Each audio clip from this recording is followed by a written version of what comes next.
Captain Jake Morrison sat in his command chair on the bridge of the human ship Freedom's Edge. The ship was big, built for long trips through space. It had been flying for 6 months now, far from Earth, looking for new planets and star systems that humans had never seen before. Jake was 42 years old and had been flying spaceships for almost 20 years. He had brown hair that was getting gray around the edges and tired eyes that had seen too much of the darkness between stars. His crew trusted him because he always brought them home safe. The bridge was quiet this morning. Most of the crew was doing their regular jobs. The ship's computer made soft beeping sounds as it checked all the systems. Everything was working fine. Lisa Park sat at the communications desk. She was 28 years old with short black hair and quick fingers that could work the radio better than anyone else on the ship. She wore a headset and listened to the empty space around them. Most of the time there was nothing to hear except the background noise of distant stars, but today was different. Lisa suddenly sat up straight in her chair. Her headset was making strange sounds. She turned some dials and pressed buttons, trying to make the signal clearer. The noise was weak and kept breaking up, but it was definitely not human.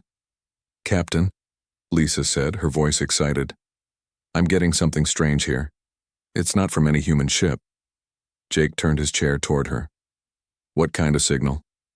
"It's alien, sir, and it sounds like they're in trouble." Lisa worked on the signal for several minutes. The ship's computer helped translate the alien words into English. Slowly, the message became clear enough to understand. The voice was high and musical, nothing like a human voice. It spoke words that the computer changed into English as they listened.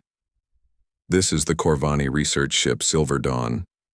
Our engines have stopped working. We are trapped near a dying star.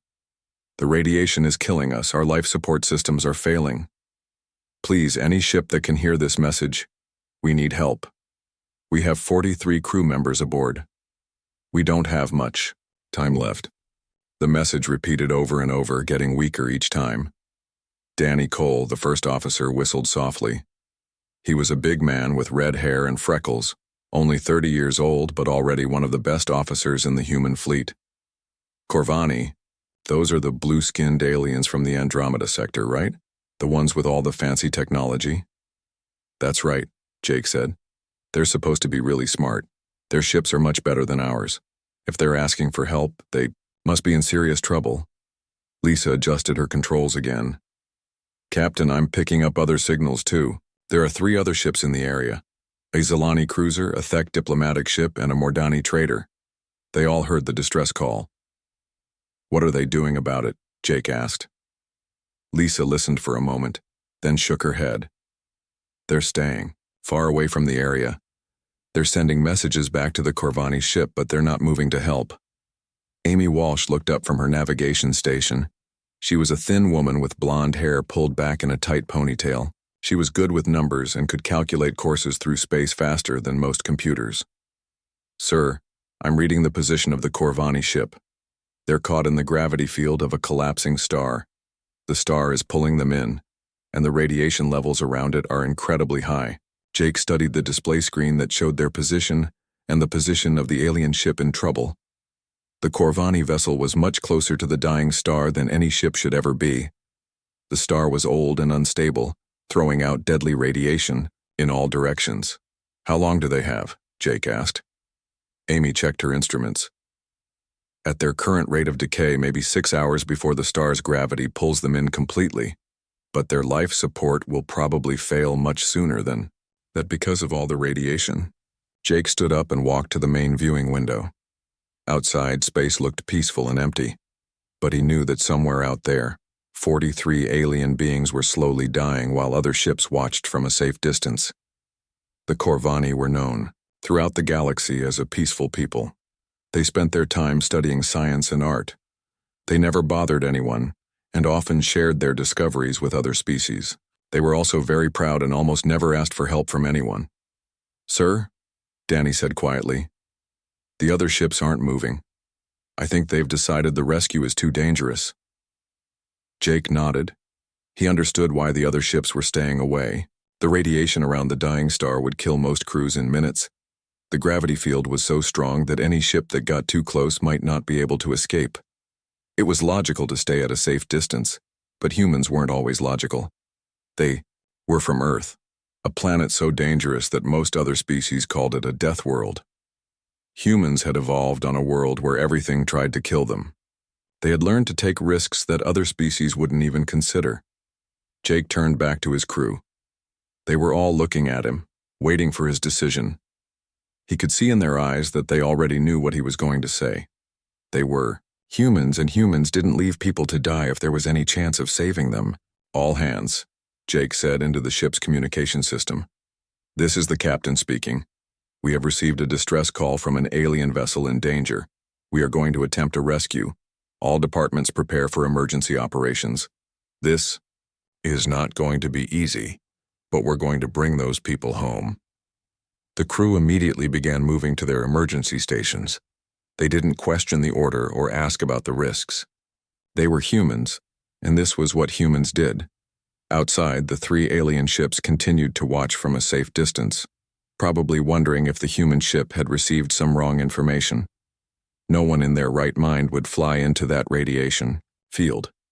But as the Freedom's Edge changed course and headed toward the dying star, the other ships realized that the humans were serious.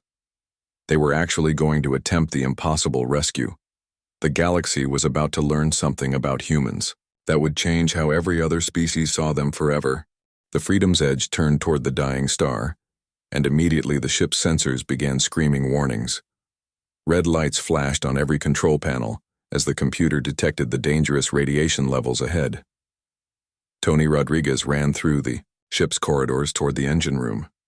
He was 35 years old, short and stocky with strong hands that could fix anything mechanical. Tony had grown up in the slums of New Angeles, where you learned to make broken things work, or you didn't survive. In the engine room, Tony's team was already waiting for him. The engines were powerful, but they were about to face forces that could tear the ship apart. Tony began pulling panels off the walls, exposing the ship's main power systems. "Listen up," Tony shouted over the noise of the engines. "We need to boost our radiation shielding by 300%. That means rerouting power from everything we don't absolutely need. Life support stays, engines stay, everything else goes." His team worked quickly, pulling cables and rewiring systems. They turned off the artificial gravity in half the ship. They shut down the recreational areas, the extra lights, even the food processors. Every bit of power was redirected to the shields that would protect them from the deadly radiation. "This is crazy, Tony," said one of his engineers, a young woman named Beth Carter. "These modifications could overload our entire system." "Yeah, well, crazy is what humans do best," Tony replied, sparking 2 power cables together. "Besides, if we don't do this, those Corvani are dead for sure." On the bridge, Kate Phillips sat at the pilot station, her fingers dancing over the controls. She was 26 years old with curly red hair and green eyes that could spot dangers in space that others missed. Kate had learned to fly in the asteroid fields around Mars, where one wrong move meant death. "Captain," Kate said, not taking her eyes off her instruments, "I'm plotting our approach. The gravity field around that star is really messed up. Space itself is twisted near the star. We'll have to thread the needle between radiation bursts and gravity waves." Jake Morrison stood behind her, watching the navigation display. The path to the Corvani ship looked like a maze of death. Streams of radiation shot out from the star in all directions. The gravity field pulled and twisted, creating areas where space-time itself was dangerous. "How long to reach them?" Jake asked. "At maximum safe speed, about 2 hours," Kate replied. "But safe speed won't be fast enough. The Corvani will be dead by then. If we push it and take some risks, maybe 40 minutes. "Define risks," Danny Cole said from his position next to the captain. Kate turned in her chair to look at them. "We'll have to fly through radiation levels that could cook us. We'll have to navigate gravity fields that could crush the ship. And we'll have to do it all while the star keeps getting more unstable." Through the communication system, Lisa Park's voice crackled from her station. "Captain, I'm monitoring the other ships in the area. The Zilani cruiser is moving further away. They're broadcasting warnings to us, telling us to maintain safe distance." "What kind of warnings?" Jake asked. They're saying that rescue is impossible. They calculate 0 chance of success. They're recommending we save ourselves and report the Corvani loss to the authorities. Jake shook his head. Other species always wanted to calculate odds and measure risks. They made careful plans and only acted when they were sure of success. It was logical, but it wasn't human. In the ship's medical bay, Chris Turner was preparing for casualties. He was the ship's doctor, a tall man with gray hair and gentle hands. Chris had served in 3 wars and had seen what radiation poisoning could do to a person. Computer, prepare all medical beds for radiation treatment, Chris ordered. Set up isolation chambers for severe cases, and get me every radiation medicine we have in storage. The computer's voice responded in its calm, mechanical tone. Dr. Turner, the radiation levels you are expecting exceed safe treatment parameters. Survival rates for such exposure are very low. I know, Chris said quietly. But we're going to try anyway. Down in the security section, Ryan Baker was getting his team ready for a boarding operation. Ryan was a big man, built like a soldier, which he had been before joining the space service. He had black hair and scars on his hands from too many fights. All right, people, listen up, Ryan said to his security team. We're going to board an alien ship in the middle of a radiation storm. We'll be wearing full environmental suits, but the radiation will still be dangerous. We get in, we get the aliens, we get out. No heroes, no delays. His team checked their equipment. Special suits that could protect against radiation. Portable life support units for the aliens they would rescue. Medical supplies in case anyone was hurt. Cutting tools in case they had to break through damaged doors or walls. Back on the bridge, the Freedom's Edge was getting closer to the danger zone. The ship began to shake as they encountered the outer edges of the star's influence. Warning alarms were beeping constantly now. Hull temperature rising, reported the ship's computer. Radiation levels at 50% of maximum safe exposure. We're not even close yet, Amy Walsh said from her navigation station. She was watching her instruments carefully, plotting their course through the maze of dangers ahead. On the main viewing screen, they could see the dying star in the distance. TOW was a huge ball of fire, but it was wrong somehow. Parts of it were collapsing inward while other parts exploded outward. Solar flares shot out from its surface like giant whips of flame. There, Kate Phillips pointed at her display. I can see the Corvani ship. On the screen, a small dot appeared near the star. It was tumbling slowly, obviously out of control. Even from this distance, they could see that the alien ship was damaged. They're closer to the star than I thought, Amy said, checking her calculations again. The gravity is pulling them in faster now. We have maybe 30 minutes before they cross the point of no return. Then we better move faster, Jake said. The Freedom's Edge accelerated toward the dying star. Behind them, the 3 alien ships watched in what could only be amazement. The humans were actually doing it. They were flying straight into certain death to save strangers. In the Zilani cruiser, the captain turned to his crew. Send a message to the Galactic Council. Tell them we are witnessing something unprecedented. The humans appear to have no sense of self-preservation. In the Thek diplomatic vessel, the ambassador was already composing a report. The human species continues to behave in ways that defy all logic. They are attempting a rescue that our best computers calculate has 0 chance of success. In the Mordani trader, the merchant captain was making bets with his crew about how long the human ship would survive in the radiation field. But aboard the Freedom's Edge, nobody was thinking about odds or calculations. They were thinking about 43 alien beings who needed help, and that was all that mattered. The ship plunged deeper into the radiation field, and the real test was about to begin. The Freedom's Edge shook violently as it entered the inner radiation zone around the dying star. Every surface in the ship vibrated, and crew members had to hold on to their stations to keep from falling. Sparks flew from control panels as the electrical system struggled to handle the massive energy field surrounding them. Jake Morrison gripped his command chair tightly, his knuckles white from the strain. Through the main viewing window, the dying star filled half the sky. It was beautiful and terrifying at the same time. Huge flames shot out from its surface, each one bigger than entire planets. The star's light was so bright that the ship's computers had to darken the windows to protect their eyes. Radiation levels at 200% of safe limits, Chris Turner reported from the medical station. His voice was calm, but Jake could hear the worry underneath. At this rate, we can stay here for maybe 15 minutes before the crew starts getting sick. Hull temperature critical, added Tony Rodriguez through the communication system from the engine room. The outer plating is starting to glow. If we stay much longer, we'll cook from the inside out. Kate Phillips fought with the ship's controls as gravity waves from the collapsing star tried to pull them off course. Captain, the Corvani ship is right ahead. I can see it clearly now. On the main screen, the alien vessel came into view.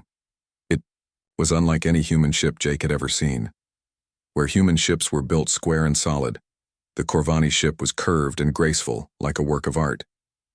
But now that beautiful ship was damaged and spinning slowly. Parts of its hull were black and twisted from radiation damage. Their ship is much bigger than ours, Amy Walsh observed from her navigation station. I count at least 6 different sections, but most of them look badly damaged. Through the ship's communication system, Lisa Park's voice crackled with static. Captain, I'm getting a weak signal from the Corvani ship. Their captain wants to talk to you. Put him through, Jake ordered. The main screen flickered and an alien face appeared. The Corvani captain was tall and thin, with blue-gray skin that seemed to shimmer in the light. His eyes were large and dark, and they showed both hope and disbelief as he looked at the human captain. I am Captain Veltar of the research vessel Silver Dawn, the alien said. His voice was musical, even through the translation system. You actually came. We sent distress signals to 23 different ships. All of them expressed sympathy and moved to safe distances. You are the first to actually approach. We're here to get you out, Jake replied simply. How many crew members do you have? 43 souls aboard, Veltar answered. But Captain Morrison, you must understand. Our ship is trapped in a decaying orbit. The radiation levels here will kill your crew. Perhaps it would be better if you saved yourselves. Jake's expression hardened. Captain, with all respect, you don't know humans very well. We don't leave people behind. Kate Phillips looked up from her pilot controls. Boss, I can match their spin and get us close enough for docking, but it's going to be rough. Their ship is tumbling in 3 different directions at once. Do it, Jake ordered. The Freedom's Edge moved closer to the alien vessel. Kate's hands moved quickly over the controls, adjusting their course to match the Corvani ship's chaotic movement. It was like trying to dance with a partner who was falling, downstairs. In the security section, Ryan Baker and his team were putting on their environmental suits. The suits were thick and heavy, designed to protect against radiation and the vacuum of space. Ryan checked each team member's equipment personally. Remember, Ryan told his team, we don't know what the inside of their ship looks like. Their air might be poisonous to us, or there might not be any air at all. Stay in your suits no matter what. The ships came together with a loud clang that shook both vessels. Docking clamps engaged, trying to hold the 2 ships steady against the powerful forces trying to tear them apart. Docking complete, Kate announced. But it's not stable. The gravity fields are pulling at both ships differently. We've got maybe 20 minutes before the stress tears the docking clamps apart. Ryan Baker and his team moved quickly to the airlock that connected the 2 ships. When they opened the door, they found that the Corvani ship's airlock system was completely dead. The alien ship had no power left for normal operations. We'll have to cut through, Ryan said, pulling out a plasma cutter. The tool made a bright blue flame that could cut through almost any metal. While his team worked to break into the alien ship, Ryan could feel the constant shaking and vibrating as both vessels were pulled and twisted by the star's gravity. Every few seconds, a wave of radiation would wash over them, making their suit sensors beep warnings. Finally, they broke through into the Corvani ship. The inside was dark and filled with a thin, poisonous atmosphere. Emergency lights flickered weakly, casting strange shadows on the curved walls. The Corvani crew was gathered in what looked like their main meeting room. They were tall and graceful, even in their distress. Their blue-gray skin had turned pale. from radiation exposure, and many of them looked sick and weak. "We are here to help," Ryan announced through his suit's external speakers. "We need to move quickly. Our ship can't stay here much longer." Captain Veltar stepped forward. "Our crew is ready, but several of our people are badly injured from the radiation. They cannot walk. We'll carry them," Ryan replied without hesitation. The rescue began immediately. Human crew members, protected by their thick environmental suits, carried injured Corvani through the damaged corridors of the alien ship. The Corvani were lighter than humans, but their tall frames made them awkward to carry. Some of the aliens were unconscious from radiation poisoning. Others were awake but too weak to help themselves. The humans treated them all with the same careful attention they would give their own crew members. "Move, move, move," Ryan urged his team as they carried the aliens toward the connected ships. The docking clamps were groaning under the stress, and he could hear metal starting to bend and crack. In the ship's medical bay, Chris Turner was ready with treatment beds and radiation medicine. As each Corvani was brought aboard, he immediately began checking their condition and starting treatment. "This one has severe radiation burns," Chris called out as they brought in an unconscious alien. "Get him into isolation chamber 3. This one is in shock but stable. Chamber 1. More and more Corvani were brought aboard the Freedom's Edge. The human ship was designed for a crew of 50, and now they had over 90 people aboard. The life support systems were working at maximum capacity. "Captain," Amy Walsh called from her station, "we're at the point of no return. If we don't leave now, we won't have enough power to escape the star's gravity." Jake looked at the rescue operation still happening at the airlock. "How many more?" 6 Corvani still aboard their ship," Ryan reported through his suit radio. "Including their captain." "Get them now," Jake ordered. "We leave in 5 minutes whether we're ready or not." The last few minutes of the rescue were desperate. The docking clamps were failing, and both ships were being pulled deeper into the star's gravity. But the humans didn't give up. They carried the last injured Corvani aboard just as the docking system finally broke apart. "All crew aboard," Ryan announced as he sealed the airlock behind them. "Kate, get us out of here," Jake ordered. The Freedom's Edge pulled away from the damaged Corvani ship and began fighting against the star's enormous gravity. The engines screamed at maximum power as they tried to climb out of the gravity well that wanted to drag them down to destruction. Behind them, the beautiful Corvani vessel finally gave up its fight against the dying star and tumbled toward the fires below. The Freedom's Edge pulled away from the dying star with all 43 Corvani safely aboard, but their problems were far from over. The ship's engines screamed at maximum power, fighting against gravity that seemed determined to drag them back toward the flames. Jake Morrison stood on the bridge, watching the tactical display with growing concern. The numbers were not good. They had used too much power during the rescue, and the radiation had damaged many of their systems. The star's gravity was still pulling at them, and they were not climbing away fast enough. "Engine output at 110%, Tony Rodriguez reported from the engine room. His voice was strained with worry.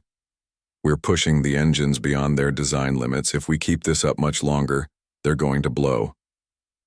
"Hull integrity down to 40%, added Amy Walsh from her navigation station. "The radiation cooked our outer plating. We've got microfractures all along the hull. If we hit any more stress, the ship could break apart." In the medical bay, Chris Turner was working frantically to save the Corvani crew members. Many of them were suffering from severe radiation poisoning. Their blue-gray skin had turned a sickly green color, and several were unconscious. "Captain," Chris called through the communication system, "the Corvani are in bad shape. Their species doesn't handle radiation as well as humans do. I need to get them to a proper medical facility soon, or we're going to lose some of them." Jake felt the weight of responsibility on his shoulders. He had saved 43 alien lives, but now his own crew was in danger. The ship was damaged, their power was running low, and the star's gravity was still trying to pull them back. Through the ship's communication system, Lisa Park's voice crackled with static. "Captain, I'm getting a message from the Corvani captain. He wants to speak with you." "Put him through," Jake ordered. Captain Veltar appeared on the main screen. The alien leader looked tired and sick. but his large, dark eyes showed determination. "Captain Morrison, your people have done the impossible by saving us, but I can see from your ship's condition that you are now in danger too. Perhaps you should leave some of us behind. Save your crew and whoever you can." Jake's expression hardened immediately. "Captain Veltar, I told you before, humans don't leave people behind. We got all of you off that ship and we're going to get all of you to safety." "But your ship is damaged," Veltar protested. "The logical choice would be to save who you can." "Logic has nothing to do with it," Jake replied firmly. "We're all getting out of here together." On the other side of the bridge, Kate Phillips was studying her navigation displays with intense concentration. She had been quiet for several minutes, running calculations and checking different flight paths. "Boss," Kate said suddenly, "I think I have an idea. It's crazy, but it might work." "I'm listening," Jake said. Kate brought up a three-dimensional display of their current position relative to the dying star. "See, we're trying to climb straight out of the gravity well, fighting against the star's pull the whole way. But what if we don't fight it? What if we use it?" Amy Walsh looked up from her own instruments. "What do you mean?" "A gravity slingshot," Kate explained, her fingers dancing over the controls to show different flight paths. "Instead of climbing straight up, we dive deeper toward the star, pick up speed, then use that speed to swing around and shoot out the other side." Danny Cole frowned. "That would take us even closer to the star. The radiation levels would be off the charts." "The radiation will kill us for sure," Chris Turner added from the medical bay. "The Corvani are already dying from what they've been exposed to.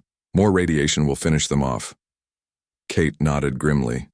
"I know it sounds insane, but look at the numbers. If we keep fighting the gravity the way we're doing now, we'll run out of power in about 10 minutes. Then we fall into the star anyway. At least this way we have a chance." Jake studied the display, his mind working through the possibilities. Around him, his bridge crew waited for his decision.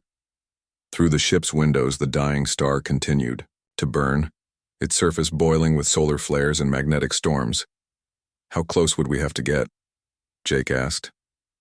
"Close enough to see the star's surface clearly," Kate admitted. "Close enough that the hull temperature will go beyond anything we've ever experienced. Close enough that the radiation will be 20 times higher than what we've already survived. And if something goes wrong? If something goes wrong, we all die instantly," Kate said simply. In the observation lounge, the rescued Corvani were listening to the human conversation through the ship's translation system. They had never encountered a species like this before. Most intelligent races would calculate the odds, find them impossible, and choose the safer option of sacrificing some to save others. Captain Veltar turned to his crew. "They are discussing risking all their lives to save all of ours. This is not logical behavior." "No," agreed his science officer, a tall female named Silara. "But perhaps logic is not always the most important thing." Back on the bridge, Jake made his decision. "Kate, plot the slingshot course. Tony, I need everything you can give me from the engines. Chris, prepare for radiation levels that are going to be beyond anything in your medical books." "Sir, Amy," Walsh said quietly. "The other ships are still watching us. If we fail, they'll report that humans attempted an impossible rescue and died trying. And if we succeed?" Amy smiled for the first time since the rescue began. "If we succeed, they'll report that humans did the impossible." The Freedom's edge began to turn toward the dying star instead of away from it. The change in direction sent vibrations through the ship as the engines fought against their new course. In the Zalani cruiser, watching from a safe distance, the captain turned to his science officer. "The humans are flying toward the star, not away from it. Have they lost their minds?" "Perhaps," the science officer replied. "Or perhaps they know something we do not." In the Thek diplomatic vessel, the ambassador was recording everything for his report to the Galactic Council. The human vessel is now diving toward the star. This appears to be either a brilliant strategy or the final act of a species with no understanding of self-preservation. In the Mordani trader, the merchant captain stopped taking bets. No one wanted to bet against the humans anymore. They had already done too many impossible things. Aboard the Freedom's Edge, the crew prepared for what might be their final minutes. Tony Rodriguez and his engineering team worked desperately to reinforce the ship's structure. The hull would have to withstand forces that could crush most vessels. Ryan Baker secured all the rescued Corvani in the ship's safest areas, making sure they were strapped down for what was coming. Many of them were too sick to understand what was happening, but those who were conscious watched the humans with amazement. "All stations, prepare for maximum stress," Jake announced over the ship's communication system. "We're going to dive toward that star and use its own gravity to throw us clear. Hold on to something solid and pray to whatever gods you believe in." Kate Phillips gripped her controls tightly. Beginning descent toward the star, hull temperature rising, radiation levels climbing fast. The Freedom's Edge dove toward the dying star like a missile, picking up speed as the massive gravity field pulled them in. Outside the windows, the star's surface grew larger and brighter until it filled their entire view with fire and radiation. "This is either going to work," Jake muttered, "or we're about to become the shortest-lived heroes in galactic history." The Freedom's Edge dove toward the dying star like a bullet, picking up speed with every second. The ship shook so violently that anything not bolted down went flying. On the bridge, Jake Morrison held onto his command chair with both hands as warning alarms screamed from every direction. "Hull temperature beyond critical levels," reported the ship's computer in its calm mechanical voice. "Structural failure imminent. Recommend immediate course change." "Negative," Jake shouted over the noise. "Stay on course." Through the main viewing window, the star's surface filled their entire view. It was like looking into the heart of hell itself. Massive solar flares shot out from the surface, each one carrying more energy than entire planets. The star's light was so bright that even with the windows darkened, it hurt to look at directly. Kate Phillips fought with the controls as the ship bucked and rolled through the twisted space around the star. Her hands moved quickly over the pilot controls, making tiny adjustments to keep them on the narrow path that might lead to safety. "Radiation at 600% of safe levels," Chris Turner called from the medical bay. His voice was tight, with fear. "The Corvani are getting sicker. Some of them are unconscious. I don't know how much more they can take." In the engine room, Tony Rodriguez watched his instruments with growing alarm. The engines were running far beyond their design limits. Metal was glowing red-hot and several warning lights were flashing, but the engines kept running, built tough by human engineers who understood that sometimes you had to push machines past their breaking point. "Come on, baby," Tony whispered to his engines. "Just hold together a little longer." The ship dove deeper, into the star's gravity well. They were now closer to the surface than any ship had ever been and survived. The radiation was cooking their hull, and the gravity was trying to tear them apart. But Kate held the ship steady on its dangerous course. In the observation lounge, the rescued Corvani watched in stunned silence as the humans calmly went about their work. Captain Veltar could not understand what he was seeing. His people would have panicked long ago. But the humans seemed almost relaxed, as if flying into the heart of a dying star was just another day at work. "How are they so calm?" whispered Sil'ara, the Corvani science officer. "I do not know," Veltar replied. "Perhaps this is why they call Earth a death world. Perhaps when you grow up on a planet that is constantly trying to kill you, nothing else seems very dangerous." On the bridge, Amy Walsh was counting down the seconds. Approaching minimum safe distance for slingshot maneuver. 10 seconds, 9, 8. Jake gripped his chair tighter. Everything depended on the next few moments. If Kate's calculations were wrong, or if the ship couldn't handle the stress, they would all die in the next few seconds. 3, 2, 1. Now! Kate pulled hard on the controls, using the star's massive gravity to whip the ship around in a tight curve. The Freedom's Edge groaned and screamed as forces that could crush planets tried to tear it apart. But the ship held together, built by humans who understood that sometimes you had to make things stronger than they needed to be. For a terrifying moment, it seemed like they wouldn't make it. The star's gravity pulled at them with invisible fingers, trying to drag them down into the flames. The engines fought against forces that dwarfed anything they were designed to handle. Then, suddenly, they were flying away from the star instead of toward it. The slingshot had worked. They were climbing out of the gravity well, using the star's own energy to escape. "We did it," Kate shouted, her voice filled with disbelief and joy. "We're clear. We're actually clear." The bridge erupted in cheers. Tony Rodriguez's voice crackled through the communication system from the engine room. "I don't believe it. The engines are still running. We're going to make it." But their celebration was interrupted by an urgent call from Chris Turner in the medical bay. "Captain, I need to get these Corvani to a proper medical facility immediately. The radiation exposure has been severe. I can keep them alive for maybe 6 more hours, but they need advanced treatment." Jake nodded.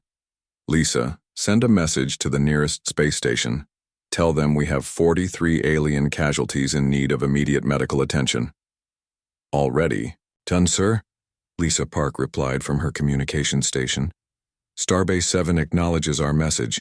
They're preparing their medical facilities."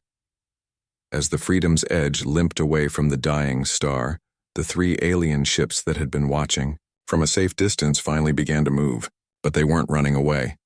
They were forming an escort around the damaged human vessel. "Captain," Lisa reported, "the Zelani cruiser is offering to share their medical supplies. The Thek diplomatic ship wants to provide an escort to the space station. The Mordani trader is offering emergency repair materials." Jake smiled tiredly. "Tell them we accept their help with gratitude." In the Zelani cruiser, the captain turned to his crew. "Send a message to the Galactic Council. Tell them we have witnessed something that will change how we view the human species forever." In the Thek diplomatic vessel, the ambassador was already composing his report. "The humans have demonstrated that courage and determination can overcome seemingly impossible odds. They risked everything to save strangers, and they succeeded where logic said they must fail." In the Mordani trader, the merchant captain was no longer thinking about profit. He was thinking about 43 lives that had been saved by beings who refused to calculate odds when people needed help. Captain Veltar made his way slowly to the bridge of the Freedom's Edge. He was still weak from radiation exposure, but he needed to speak with the human captain who had saved his crew.